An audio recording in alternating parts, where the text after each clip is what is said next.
Welcome to Realist Watch Reviews. In today's video, I'll be doing a review on this Citizen ProMaster diver. Reference number is noted in the description below. This is my own personal watch, which I've worn daily for about the last 2 months, and I'll give it a thorough rundown today in this video, and I'll be showing you guys a wrist shot and showing you how this wears on my 6.5-inch wrist. This is listed as a 47mm watch on Citizen's website, so I was surprised at how this wore on my wrist. So stick around till the end of the video when I show you a wrist shot and a loom shot on this guy. So we'll jump right into it. We'll start off with the dimensions. So let's get the calipers here. So dimensions here on the case. So like I said, listed as 47, and I measure it just over 46. It's a little bit tough to measure precisely due to the shape of the case. With that being said, let's try to get an accurate lug to lug, because that's one of the most important measurements, and I get about 46mm lug to lug. And the thickness of this guy, it's not too thick, it's just about 13, just over 13mm. And you have to keep in mind that that includes these the teeth of the bezel there that stick out beyond the bezel. So moving on to the next dimension will be the strap. So the lug width on this guy it's supposed to be 24. So yeah, I'm getting just 23.5, but the lug width should be 24, and then it tapers down slightly to 19mm, and it flares out a little bit at the end on this side by about 1 millimeter. And then on the other side of the strap, we've got this nice chunky buckle that's signed with the Seiko logo, and that buckle is 28, I believe. Yeah, just over 28mm. And this guy has a screw down crown, and the crown measures just under 7mm. So we'll jump right in. We'll jump right into the features of the watch, and this weighs, by the way, 90 grams, nice and light on this supplied rubber strap. So the material, obviously, of this watch is titanium. It's got the Duratect coating, which is like the Citizen proprietary scratch-resistant coating, and in my 2 months of daily wear, it has not picked up any scratches that I can find, so it's doing really well. So we'll jump right into all of the features of this watch. So start off with the bezel. So that is one of the disappointments, is the bezel action. I know that's always one of the questions that comes up for dive watch reviews, is how is the bezel action? And in this one, unfortunately, bezel action is not great. It feels kind of hollow, doesn't feel very precise or clicky. It's got a little bit of backplay, but mostly the issue is with the action itself, not feeling very high quality. And most titanium watches don't have the same feel as the stainless steel watches would, so not comparable at all to a good quality stainless steel bezel at this type of price range. The bezel insert itself looks really good. It has like a finely bead blasted appearance, and it's got nice quality gold text all the way around, and then it's got the loom pip embedded in the triangle at 12 o'clock. The other thing to note is it lines up perfectly with the chapter ring. Seiko, take note. Moving on to the dial itself. So we've got a nice black dial, and it's got like these gold sparkles or gold dust almost embedded in the black color.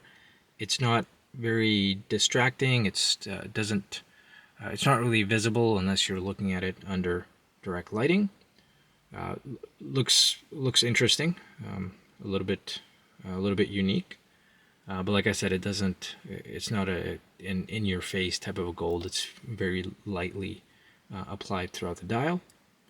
What does stand out is these nice bold gold polished indices and hands. Very legible watch on the wrist. That's something that doesn't get mentioned enough, is the legibility of wristwatches, and in this case, this one has excellent legibility. big loom markers all the way around. So again, points to Citizen for applying lots of loom and making the markers and hands nice and big. And of course, this is a reissue of their own watch from, I believe, 1982. So it's from a reissue from their own catalog. The one downside, though, on the dial is the date cutout. It is a bit too small, and unfortunately that affects the legibility of the date itself. The date wheel is white with black text. The other text on the dial is the Citizen under 12 o'clock, and then the ProMaster, Eco Drive, and 200 meters above the 6 o'clock marker, and then the movement number is listed below the 6 o'clock marker. It does not say where it's made.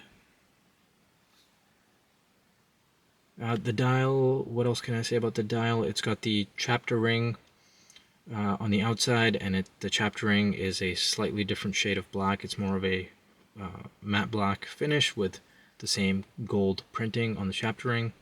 Again, lines up perfectly, which is nice to see. Moving out now to the crystal. The crystal is just a mineral crystal protecting that dial. Again, I have not picked up any scratches so far in my regular wear. The crystal is completely flat. I don't know what type of anti-reflective coating is on there, but it does a great job. Very little reflections on this watch. It does a great job of making the watch dial nice and clear and legible.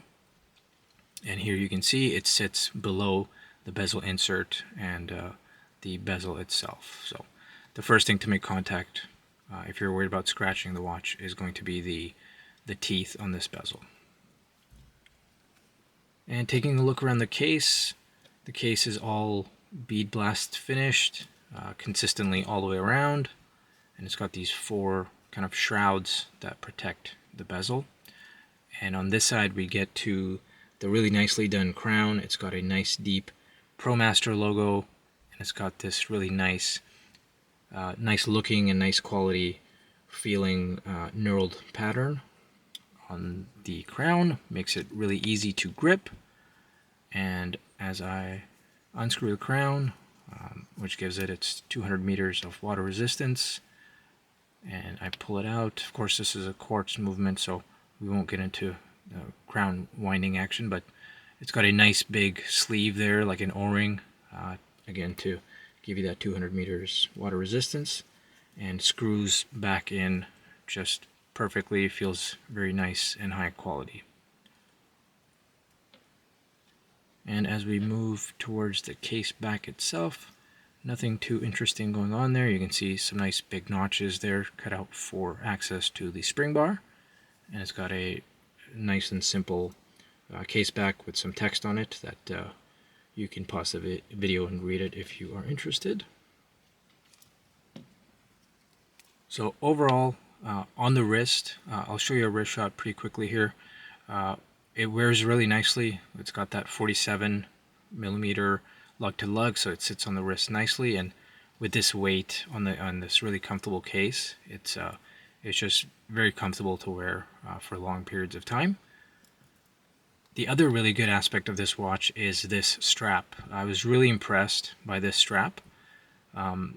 It's got a nice high quality finish to it. It's a nice smooth finish, although it does attract a little bit of dust and lint. But the finish and feel is really nice and high quality. It's got some flexibility here with this accordion style design. It's got enough pliability to wrap around the wrist nicely, so it's not too stiff. It wraps around the wrist. It's got 2 nice big keepers. One is fixed, one is floating, and it's got this really nicely finished buckle. Same type of finish, bead blasted finish as the case, and it's got a nice high quality tang and feels very nicely done. No sharp edges or anything like that.